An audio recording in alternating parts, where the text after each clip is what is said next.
Hi hello നമസ്കാരം എല്ലാവർക്കും നമ്മുടെ ഒരു പുതിയ വീഡിയോയിലേക്ക് സ്വാഗതം. അപ്പോൾ നമ്മുടെ ഇന്നത്തെ വീഡിയോ എന്ന് പറയുന്നത് യൂട്യൂബിൻ്റെ മോണിറ്റൈസേഷൻ ക്രൈറ്റീരിയ ആയ നമ്മുടെ 1000 സബ്സ്ക്രൈബേഴ്സും 4000 വാച്ച് അവറും കംപ്ലീറ്റ് ആയി കഴിഞ്ഞിട്ടുണ്ടെങ്കിൽ നമുക്ക് മോണിറ്റൈസേഷൻ അപ്ലൈ ചെയ്ത് മോണിറ്റൈസേഷൻ എനേബിൾ ആക്കി എടുക്കാം. ഓക്കെ, അതിനുശേഷം നമുക്ക് പേയ്മെൻറ്റും കാര്യങ്ങളൊക്കെ കിട്ടി തുടങ്ങി കഴിഞ്ഞിട്ടുണ്ടെങ്കിൽ നമുക്ക് ആഡ്സെൻസ് അക്കൗണ്ടിനകത്ത് നമ്മുടെ പേയ്മെൻറ്റ്, അതായത് നമ്മുടെ ബാങ്ക് അക്കൗണ്ട് ആഡ് ചെയ്യണം, അല്ലെങ്കിൽ ബാങ്ക് അക്കൗണ്ട് ഡീറ്റെയിൽസ് ആഡ് ചെയ്യണം. ഈ ബാങ്ക് അക്കൗണ്ട് ഡീറ്റെയിൽസ് ആഡ് ചെയ്താൽ മാത്രമാണ് നമുക്ക് പേയ്മെൻറ്റ് കിട്ടി തുടങ്ങുള്ളൂ. ഓക്കെ, അപ്പോൾ ഈ പേയ്മെൻറ്റ് മെത്തേഡ് എങ്ങനെ ആഡ് ചെയ്യാൻ പറ്റും, അല്ലെങ്കിൽ നമ്മുടെ ബാങ്ക് അക്കൗണ്ട് ഡീറ്റെയിൽസും കാര്യങ്ങൾ എങ്ങനെ ആഡ് ചെയ്യാൻ പറ്റും എന്നതിനെ പറ്റിയാണ് നമ്മുടെ ഇന്നത്തെ വീഡിയോ എന്ന് പറയുന്നത്. അപ്പോൾ വീഡിയോ സ്കിപ്പ് ചെയ്യാതെ ആദ്യം മുതൽ അവസാനം വരെ കാണുക. നിങ്ങൾക്ക് ആഡ്സെൻസ് അക്കൗണ്ടിനകത്ത് നിങ്ങൾ ഇതുപോലെയാണോ പേയ്മെൻറ്റ് മെത്തേഡ് ആഡ് ചെയ്തതെന്ന് നോക്കുക. ഓക്കെ, അതിന് മുമ്പായിട്ട് നമുക്ക് ഈ പേയ്മെൻറ്റ് മെത്തേഡ് ആഡ് ചെയ്യുന്നതിന് മുമ്പ് നമുക്കൊരു ബാങ്ക് അക്കൗണ്ട് വേണം. ഈ ബാങ്ക് അക്കൗണ്ട് നിങ്ങൾ ശ്രദ്ധിക്കേണ്ട കേസ് എന്നുണ്ടെങ്കിൽ എപ്പോഴും ബാങ്ക് അക്കൗണ്ട് സെലക്ട് ചെയ്യുന്ന സമയത്ത് സ്വന്തമായിട്ട് സ്വിഫ്റ്റ് കോഡ് ഉള്ള ബാങ്കിൻ്റെ അക്കൗണ്ടുകൾ സെലക്ട് ചെയ്യാനായിട്ട് ശ്രദ്ധിക്കുക. അതായത് ചില ബാങ്കുകളുണ്ട്, അവർക്ക് സ്വന്തമായിട്ട് സ്വിഫ്റ്റ് കോഡ് ഉണ്ടാവില്ല. ചില ബ്രാഞ്ചുകളിൽ അല്ലെങ്കിൽ ചില ബാങ്കുകളിൽ ഇപ്പോൾ നാഷണലൈസ്ഡ് ബാങ്കുകൾക്കൊക്കെ ആണെങ്കിൽ ഉണ്ടാവും, അല്ലാതെ വരുന്ന ഇപ്പോൾ കോപ്പറേറ്റീവ് ബാങ്കുകൾക്കൊക്കെ ആണെങ്കിൽ ചിലപ്പോൾ സ്വിഫ്റ്റ് കോഡ് ഉണ്ടാവണമെന്നില്ല.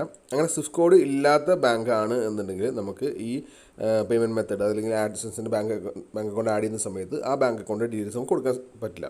അപ്പോൾ ഇത് ആഡ് ചെയ്യുന്നതിന് മുമ്പായിട്ട് ഈ സ്വിഫ്റ്റ് കോഡ് ഉള്ള ബാങ്ക് അക്കൗണ്ട് ആണോ നിങ്ങളുടെ ബാങ്ക് അക്കൗണ്ട്, അല്ലെങ്കിൽ നിങ്ങളുടെ ബാങ്കിൻ്റെ നിങ്ങൾ പർട്ടിക്കുലർ ബ്രാഞ്ചിനകത്ത് സ്വിഫ്റ്റ് കോഡ് ഉണ്ടോ എന്ന് ഉറപ്പ് വരുത്തുക.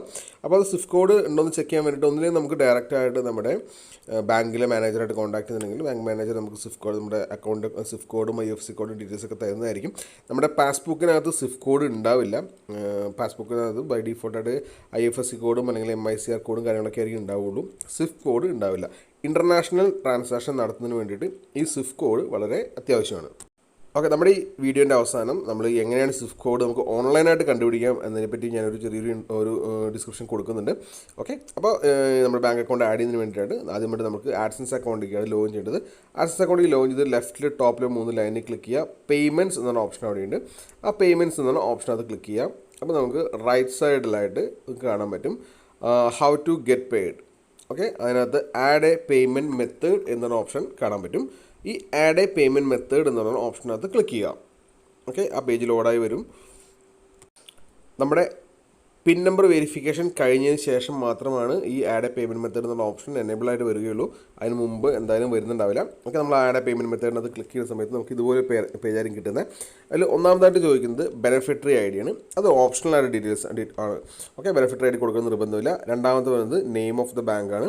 പിന്നെ ബാങ്കിൻ്റെ പേര്, നെയിം ഓഫ് ദ ബാങ്ക്, നമ്മുടെ ബാങ്കിൻ്റെ അകത്ത് നമ്മുടെ അക്കൗണ്ടിനകത്ത് കൊടുത്തിരിക്കുന്ന പേര്, IFSC code, Swift code, account number. Okay, പിന്നെ ഏറ്റവും അടിയിലൊരു ഓപ്ഷൻ ഉണ്ട് സെറ്റ് ആസ് എ പ്രൈമറി എന്നുള്ള ഓപ്ഷൻ ഉണ്ട്. ഓക്കെ, അപ്പോൾ ഇതിനകത്ത് ഈ ഡീറ്റെയിൽസ് എല്ലാം ഫില്ല് ചെയ്ത് കൊടുക്കുക. അതായത് ഒന്നാമത് നമുക്ക് കൊടുക്കുന്നത് വെച്ചിട്ടുണ്ടെങ്കിൽ നമ്മുടെ name on bank account. Okay, നമ്മുടെ ഈ പറഞ്ഞ പോലെ അക്കൗണ്ടിനകത്ത് നമ്മൾ കൊടുത്തിരിക്കുന്ന നമ്മുടെ കറക്റ്റായിട്ടുള്ള പേര്, നമ്മുടെ പാസ്ബുക്കിൽ നോക്കി കഴിഞ്ഞാൽ കാണാൻ പറ്റും, അല്ലെങ്കിൽ നമ്മുടെ ഓൺലൈൻ ബാങ്കിനകത്ത് ലോഗിൻ ചെയ്ത് നോക്കി കഴിഞ്ഞാൽ നമ്മുടെ കറക്റ്റായിട്ടുള്ള പേര് കാണാൻ പറ്റും. ആ പേര് കൊടുക്കുക, അതിനകത്ത് സ്വിഫ്റ്റ് കോഡ് കൊടുക്കുക. ഓക്കെ, സ്വിഫ്റ്റ് കോഡ് കേസ് ഞാൻ നേരത്തെ പറഞ്ഞ പോലെ തന്നെ ഒന്നില്ലെങ്കിൽ നമുക്ക് ഡയറക്റ്റായിട്ട് ബാങ്കിൽ കോൺടാക്ട് ചെയ്യാവുന്നതാണ്, അല്ലെങ്കിൽ നമുക്ക് നമ്മുടെ ഓൺലൈനായിട്ട് തന്നെ നമുക്ക് കണ്ടുപിടിക്കാനുള്ള ഓപ്ഷൻ ഉണ്ട്. ഓക്കെ, അതിൽ ലെഫ്റ്റിൽ ഫില്ല് ചെയ്തതിന് ശേഷം ലെഫ്റ്റിൽ താഴത്തായിട്ടൊരു ഓപ്ഷൻ ഉണ്ട് സെറ്റ് ആസ് എ പ്രൈമറി എന്ന ഓപ്ഷൻ കൂടിയുണ്ട്. അതും കൂടി കൊടുത്ത് സേവ് കൊടുക്കുക. ഓക്കെ, സേവ് കൊടുത്ത് കഴിയുമ്പോൾ നമുക്ക് കാണാൻ പറ്റും ഇതുപോലെ wire transfer bank account to 05 എന്ന് വെച്ചുള്ള ആ ഒരു പർട്ടിക്കുലർ ഇതിലേക്ക് നമ്മുടെ പേരും കറക്റ്റായിട്ട് കാണിക്കുന്നുണ്ടാവും. ഓക്കെ, ഇനി നമ്മുടെ പേയ്മെൻറ്റ് ത്രഷോൾഡ്, ഇപ്പോൾ നമ്മുടെ ആഡ്സെൻസ് അക്കൗണ്ട് അത് ലോഗിൻ ചെയ്ത് കഴിയുമ്പോൾ നമുക്ക് കാണാൻ പറ്റും പേയ്മെൻറ്റ് ത്രഷോൾഡ് എന്ന് പറയുന്നത് $100 ഏറ്റവും മിനിമം പേയ്മെൻറ്റ് ത്രഷോൾഡ്. അത് ഏറ്റവും കുറഞ്ഞത് $100 ഇങ്ങനെ ആയാലാണ് നമുക്ക് പേയ്മെൻറ്റ് കിട്ടുക. ഇപ്പോൾ കറൻറ്റ്ലി ഈ അക്കൗണ്ട് 22.57 ആണുള്ളത്. ഓക്കെ, ഈ 22.57 എന്നുള്ളത് എപ്പോൾ $100 ആകുന്നു അപ്പോൾ അതിന് ശേഷമുള്ള വരുന്ന നെക്സ്റ്റ് പേയ്മെൻറ്റ് സൈക്കിൾ, അത് 20-ാം തീയതിക്ക് ശേഷം നമ്മുടെ അക്കൗണ്ടിലേക്ക് ട്രാൻസ്ഫർ ചെയ്യുന്നതായിരിക്കും. ഓക്കെ, ഇനി ഓൺലൈനായിട്ട് നമുക്ക് സ്വിഫ്റ്റ് കോഡ് കണ്ടുപിടിക്കുന്നതിന് വേണ്ടിയിട്ട് ഒരു വെബ്സൈറ്റാണ് IBAN.in. ഈ വെബ്സൈറ്റ് അത് ലോഗിൻ ചെയ്യാം. ഞാനത് ലോഗിൻ ചെയ്ത് കഴിയുമ്പോൾ അവിടെ നിങ്ങൾക്ക് ചോദിക്കുന്നുണ്ട് ബാങ്കിൻ്റെ IFSC കോഡ് ചോദിക്കുന്നുണ്ടാവും. ഓക്കെ, ഈ IFSC കോഡ് ഞാൻ നേരത്തെ പറഞ്ഞ പോലെ തന്നെ നിങ്ങളുടെ പാസ്ബുക്കിൻ്റെ അകത്ത് നിങ്ങൾക്ക് IFSC കോഡ് ഉണ്ടായിരിക്കും. ഈ IFSC കോഡ് അടിച്ചു കൊടുക്കുക, സെർച്ച് എന്നുള്ള ഓപ്ഷൻ കൊടുക്കുക. ഓക്കെ, അങ്ങനെ സെർച്ച് എന്നുള്ള ഓപ്ഷൻ കൊടുക്കുന്ന സമയത്ത് ഇതുപോലെ പേജിൽ ഓടായി വയ്ക്കുന്നതായിരിക്കും.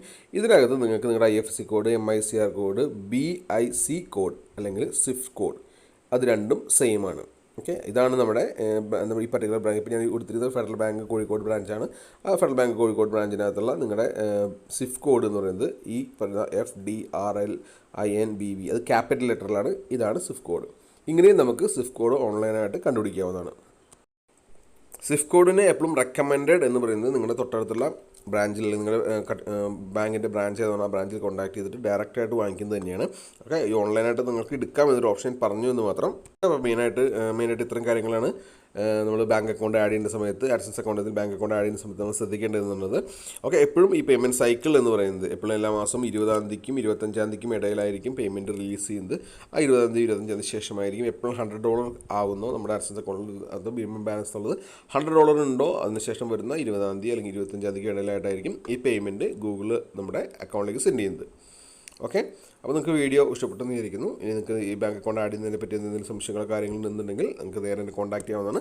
എൻ്റെ കോൺടാക്ട് നമ്പർ ഞാൻ നമ്മുടെ ചാനലിൻ്റെ എബൌട്ട് സെക്ഷനിനകത്തും നമ്മുടെ വീഡിയോ ഡിസ്ക്രിപ്ഷനിൽ കൊടുത്തിട്ടുണ്ട്. ഇനി നിങ്ങളുടെ ബാങ്ക് അക്കൗണ്ട് ആഡ് ചെയ്ത സമയത്ത് നിങ്ങൾക്ക് വേറെ എന്തെങ്കിലും പ്രശ്നങ്ങളോ കാര്യങ്ങളോ ഉണ്ടായോ എന്നുള്ളത് നമ്മുടെ കമൻറ്റ് ബോക്സിൽ രേഖപ്പെടുത്തുക. Okay, thank you and thanks for watching and by.